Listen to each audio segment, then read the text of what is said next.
Joseph Kabila brise le silence et rejette fermement les accusations le liant à la rébellion du M23.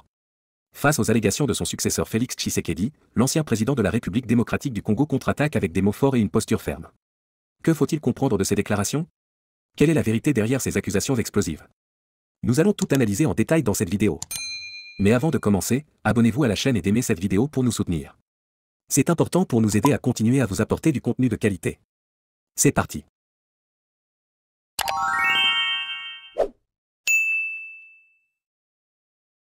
Ces derniers mois, la tension politique en RDC ne cesse de monter.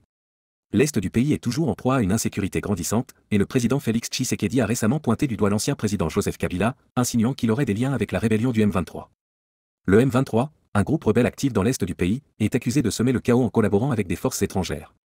Tshisekedi et son gouvernement affirment que certains anciens proches du régime de Kabila pourraient être impliqués dans ces troubles. Mais face à ces accusations, Joseph Kabila a choisi de répondre avec fermeté. AFDL et Komaki PPRD. Tolingi toye banano. Na complot ngo ezala dana zalaki na kati na complot wana. Nani? Nani? Nazo kabisa nani? Nani?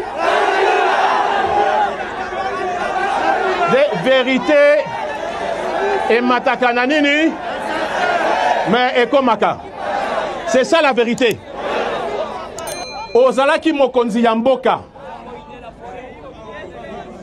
Olobi babetro maboko otiki pouvoir transition pacifique.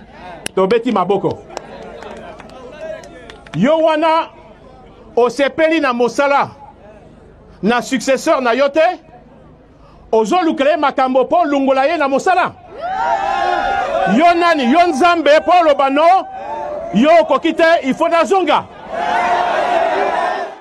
Lors d'une rencontre avec l'ancien président sud-africain Thabo Mbeki, à Johannesburg, Joseph Kabila a été clair.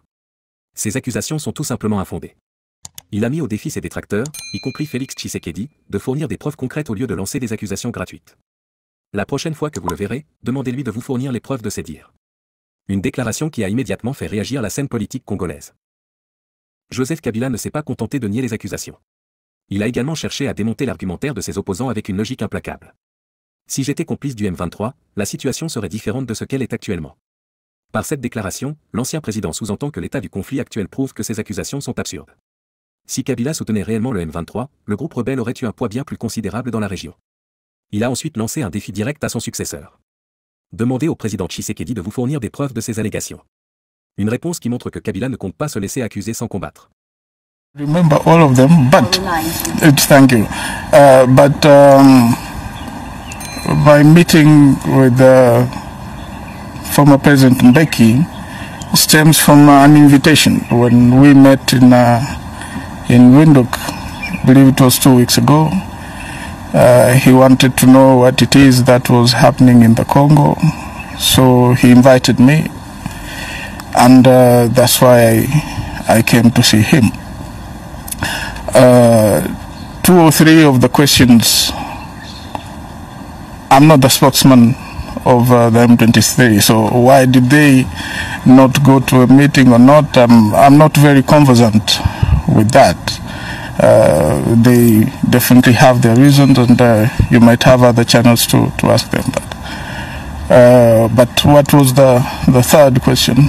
The third one was, what do you believe the consequences of Sami DRC withdrawing from the Eastern DRC are going to be, given how fragile the situation remains, and you know the people who are supposed to be sitting around the table are not coming to the party? Well, I haven't been following very closely the situation or the deployment, and of course the announcement of the withdrawal of some forces in the DRC. But our take has always been, and this is what I said a couple of weeks ago, that considering the situation, the solution that we adopted way back in 2002, 2003, because back then we also had close to the same kind of situation, where you have a multitude of armed forces various armed groups. Today, what is new is that you now have mercenaries who've been employed by the government forces. Our attitude back then was to ask each and everyone to leave. Each and every force was to leave, and that's exactly what happened. And that's what I believe directly or indirectly facilitated the peace process that that started immediately after. But is it the same solution that we can apply to the current situation? I believe part of it, yes, can apply the same solution. But considering that the problem is much more deeper than what everybody thinks it is, you have to go into the internal dynamics of what's happening in the Congo and definitely leave out this blame game of thinking that everything else that's happening is as a result of someone else. At one given point in time, we have to ask ourselves, is it not us, the problem, or our problem, and how do we solve it as Congolese?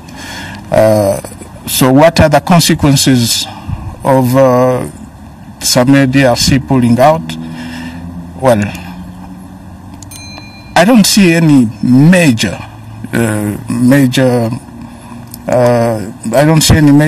disturbances in as far as the withdrawal is concerned, because these are forces, as far as I know, that were deployed in a given area, which is areas around Goma. Au-delà des accusations, Joseph Kabila veut surtout recentrer le débat sur une solution congolaise. Selon lui, le problème de l'insécurité en RDC ne pourra être réglé que si les Congolais eux-mêmes prennent les choses en main. Tout le monde parle du Congo, sauf les Congolais. Il regrette que les discussions sur l'avenir du pays se passent souvent dans des capitales étrangères, comme Nairobi ou Pretoria, plutôt qu'en RDC même. Son message est clair, il faut une approche endogène, menée par les Congolais eux-mêmes. Lors de son échange avec Thabo Mbeki, Joseph Kabila a également été interrogé sur son soutien à Félix Tshisekedi après les élections de 2018. Sa réponse a été frappante. « Je ne vis pas ma vie avec des regrets. Nous faisons des erreurs dans la vie, cela nous rend forts. Je pense que je suis fort maintenant, c'est pourquoi je suis revenu pour corriger ces erreurs. » Une déclaration qui marque une évolution dans la posture de Kabila. Il ne cherche plus à se défendre uniquement, il veut désormais agir pour corriger les erreurs du passé et contribuer à une meilleure stabilité du pays. Cela ouvre une question cruciale, quel rôle veut-il réellement jouer à l'avenir? I don't live with regrets. No. You make mistakes in life, they make you stronger, and if you're weak, they'll make you weaker. I believe I'm stronger now because of the mistakes that we made. Up to us to correct those mistakes. Joseph Kabila rejette fermement les accusations le liant au M23. Il défie ses détracteurs de prouver leurs accusations. Il insiste sur une solution congolaise aux crises du pays. Il semble vouloir corriger les erreurs du passé et s'impliquer davantage. La vraie question est donc, Joseph Kabila prépare-t-il son grand retour sur la scène politique congolaise? Dites-nous en commentaire ce que vous pensez de ces déclarations. Pensez-vous qu'il est sincère? Ou est-ce une stratégie politique? N'oubliez pas d'aimer la vidéo et de vous abonner à la chaîne pour ne rien rater de l'actualité politique en RDC.